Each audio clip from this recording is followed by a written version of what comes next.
Assalamualaikum warahmatullahi wabarakatuh. Yang terhormat Ibu Elinda Rizkasari, Sarjana Pendidikan Magister Pendidikan, selaku dosen pengampu mata kuliah Metodologi Penelitian Pendidikan tahun 2023-2024. Perkenalkan, nama saya Fariska Prianda Putri Pratama dengan NPM 2154027 dari kelas PGSD 01 akan memaparkan proposal penelitian yang berjudul Upaya Guru menciptakan suasana belajar yang kondusif di kelas 4 SDN Mijen Jebres. Adapun latar belakang dari penelitian ini yaitu timbulnya kegiatan pembelajaran yang tidak efektif dan tidak efisien akan sangat mendukung terjadinya kegiatan pembelajaran yang tidak berkualitas. Hal itu akan menyebabkan tidak tercapainya tujuan pembelajaran yang diharapkan. Maka, guru perlu melakukan usaha untuk menciptakan suasana belajar yang efektif dan menyenangkan sehingga peserta didik dapat mengikuti pembelajaran dengan baik. Berdasarkan observasi awal yang saya lakukan di kelas 4 SDN Mijen Jebres, dalam proses pembelajaran di kelas masih terdapat beberapa siswa yang tidak memperhatikan guru dan lebih sering mengobrol dengan teman pada saat pembelajaran berlangsung. Sehingga hal ini menyebabkan proses pembelajaran tidak efektif. Artinya, suasana pembelajaran yang diharapkan oleh guru dan peserta didik belum terpenuhi dan belum terlaksana. Suasana yang menimbulkan konsentrasi belajar peserta didik. Guru perlu menerapkan upaya-upaya atau keterampilan dalam pembelajaran sehingga dapat menciptakan pembelajaran yang menyenangkan. Selanjutnya ada identifikasi masalah. Berdasarkan latar belakang masalah, ada beberapa masalah yang diidentifikasi, antara lain peserta didik yang kurang fokus, kemampuan peserta didik yang berbeda-beda, peserta didik sulit memahami materi yang dijelaskan, dan suasana pembelajaran yang kurang kondusif. Adapun pembatasan masalah dalam penelitian ini yaitu suasana pembelajaran yang kurang kondusif. Selanjutnya, rumusan masalah yang saya ambil yaitu apa saja upaya guru dalam menciptakan suasana belajar yang kondusif di kelas 4 SDN Mijen Jebres. Adapun tujuan penelitian ini yaitu untuk mengetahui bagaimana upaya guru dalam menciptakan suasana belajar yang kondusif di kelas 4 SDN Mijen Jebres. Selanjutnya, manfaat penelitian. Yang pertama, manfaat teoritis. Secara teoritis, penelitian ini diharapkan dapat memberikan pemahaman terhadap upaya-upaya yang dapat dilakukan oleh guru untuk menciptakan suasana kelas yang kondusif. Selanjutnya ada manfaat praktis. Yang pertama bagi guru, yaitu hasil penelitian ini dapat membantu guru dalam mengupayakan terciptanya suasana kelas yang kondusif. Adapun bagi peserta didik, yaitu hasil penelitian ini dapat membantu peserta didik untuk mengembangkan diri dan mengetahui kemampuan dirinya. Dan yang terakhir, bagi peneliti, hasil penelitian ini akan memberikan pengetahuan bagi pembaca mengenai upaya-upaya guru menciptakan suasana kelas yang kondusif di kelas 4 SDN Mijen Jebres dan sebagai bekal untuk menjadi guru di kemudian hari. Selanjutnya ada kerangka teoritis. Yang pertama yaitu pengertian guru. Guru tidak hanya berperan untuk menyampaikan materi pelajaran kepada peserta didik, akan tetapi guru juga berperan sebagai pendidik serta mampu memposisikan diri secara aktif dan menempatkan kedudukannya sebagai tenaga profesional sesuai dengan tuntutan masyarakat yang tengah berkembang, serta tuntutan ilmu pengetahuan dan teknologi yang mendunia. Guru merupakan orang dewasa yang bertanggung jawab memberikan pertolongan kepada anak didik dalam perkembangan, baik secara jasmani maupun rohaninya, agar dapat mencapai tingkat kedewasaan dan mampu berdiri sendiri untuk memenuhi tugasnya sebagai makhluk Tuhan, makhluk sosial, dan makhluk individu yang mandiri. Menurut keputusan Menteri Pendidikan Nasional, guru adalah pegawai negeri sipil yang diberi tugas, wewenang, dan tanggung jawab oleh pejabat yang berwenang untuk melaksanakan pendidikan di sekolah. Adapun menurut Undang-Undang Nomor 14 Tahun 2005, guru adalah pendidik profesional dengan tugas utama mendidik, mengajar, membimbing, mengarahkan, melatih, menilai, dan mengevaluasi peserta didik pada pendidikan anak usia dini, jalur pendidikan formal, pendidikan dasar, dan pendidikan menengah. Yang kedua yaitu pengertian keterampilan guru. Keterampilan guru merupakan seperangkat kemampuan atau kecakapan guru dalam melatih atau membimbing aktivitas dan pengalaman seseorang, serta membantunya berkembang dan menyesuaikan diri kepada lingkungan. Adapun menurut Alvin W. Howard, berpendapat bahwa mengajar adalah suatu aktivitas untuk mencoba menolong, membimbing seseorang untuk mendapatkan, mengubah, atau mengembangkan skill, attitude, cita-cita, penghargaan, dan pengetahuan. Selanjutnya ada beberapa hasil penelitian yang relevan yang saya ambil untuk menyusun proposal penelitian ini. Yang pertama yaitu Hasma Nurjaya pada tahun 2017 dengan judul penelitian Keterampilan Dasar Guru untuk Menciptakan Suasana Belajar yang Menyenangkan. Nah, dalam penelitian ini menyimpulkan bahwa untuk mewujudkan pembelajaran yang efektif, guru harus menguasai keterampilan dasar dalam mengajar di kelas, yaitu seperti keterampilan dalam bertanya, keterampilan memberi penguatan, keterampilan mengadakan variasi, keterampilan menjelaskan, keterampilan membuka dan menutup pelajaran, keterampilan membimbing diskusi kelompok kecil, keterampilan mengelola kelas, dan yang terakhir keterampilan mengajar kelompok kecil dan perorangan. Yang kedua, yaitu judul penelitian Cynthia Anggraini pada tahun 2022 dengan judul Upaya Guru dalam Meningkatkan Motivasi Belajar Peserta Didik di Sekolah Dasar.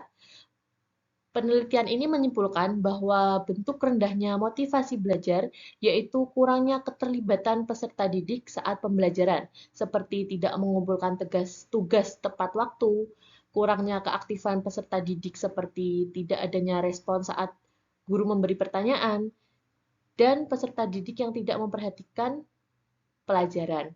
Untuk meningkatkan motivasi belajar peserta didik itu, diperlukan peran serta guru dengan upaya-upaya yang dilakukan seperti pemberian reward berupa bintang prestasi, menciptakan suasana belajar yang nyaman bagi peserta didik seperti metode belajar yang bervariatif, penggunaan media belajar yang variatif dan efektif.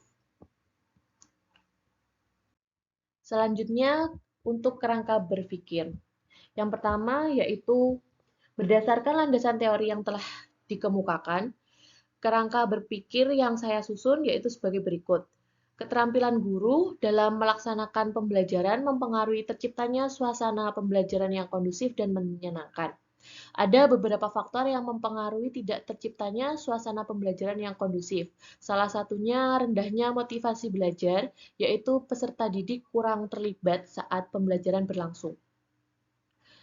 Suasana pembelajaran yang efektif, yaitu suasana yang mampu membangunkan gairah belajar peserta didik. Hal tersebut dapat diwujudkan dengan upaya-upaya yang dapat dilakukan oleh guru, antara lain menciptakan kelas yang nyaman bagi peserta didik, metode belajar yang bervariatif, penggunaan media belajar yang variatif dan tidak membosankan.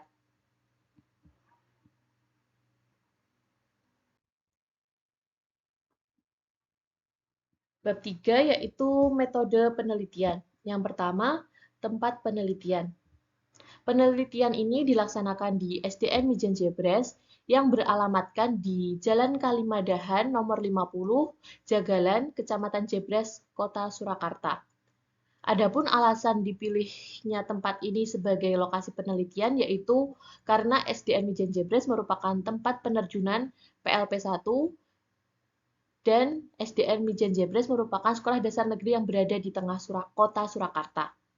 Adapun waktu penelitian ini direncanakan pada bulan Oktober 2023 sampai bulan Desember 2023. Selanjutnya, bentuk penelitian. Bentuk penelitian ini yaitu bentuk penelitian kualitatif deskriptif. Penelitian ini menggunakan jenis penelitian kualitatif dengan pendekatan deskriptif, di mana ditekankan pada observasi lapangan dan data dianalisis berupa non-statistik. Metode kualitatif ini menghasilkan data deskriptif berupa ucapan atau tulisan dari perilaku orang-orang yang diamati, sehingga mampu menjelaskan fenomena sedalam-dalamnya melalui pengumpulan data. Selanjutnya ada sumber data.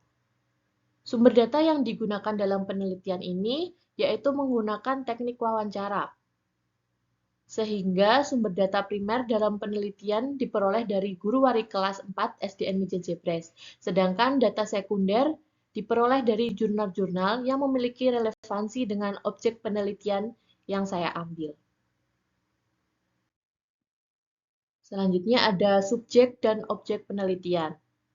Subjek penelitian dalam penelitian ini yaitu subjek informan. Adapun informan yang dijadikan narasumber dalam penelitian ini yaitu guru wali kelas 4 SDN Mijen Jebres, yaitu Ibu Asma.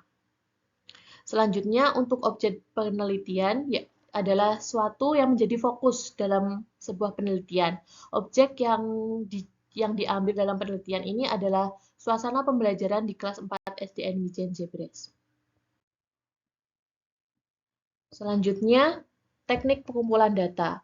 Adapun beberapa teknik yang saya gunakan untuk mengumpulkan data, yaitu wawancara, observasi, dan dokumentasi. Wawancara yang dilakukan dalam penelitian ini adalah wawancara mendalam, yaitu suatu cara mengumpulkan informasi dengan bertatap muka langsung dengan informan untuk memperoleh data yang lengkap dan mendalam. Yang kedua, observasi. Dalam penelitian ini, saya melakukan observasi langsung dengan melihat suasana pembelajaran di kelas 4 yang berkaitan dengan kajian penelitian. Yang ketiga, dokumentasi. Teknik ini saya lakukan untuk mengetahui bagaimana upaya guru menciptakan suasana pembelajaran yang kondusif di kelas 4 SDN Mijen Jebres. Dokumentasi pada penelitian ini berupa data-data dari media, rekaman wawancara, dan sebagainya. Selanjutnya, keabsahan data.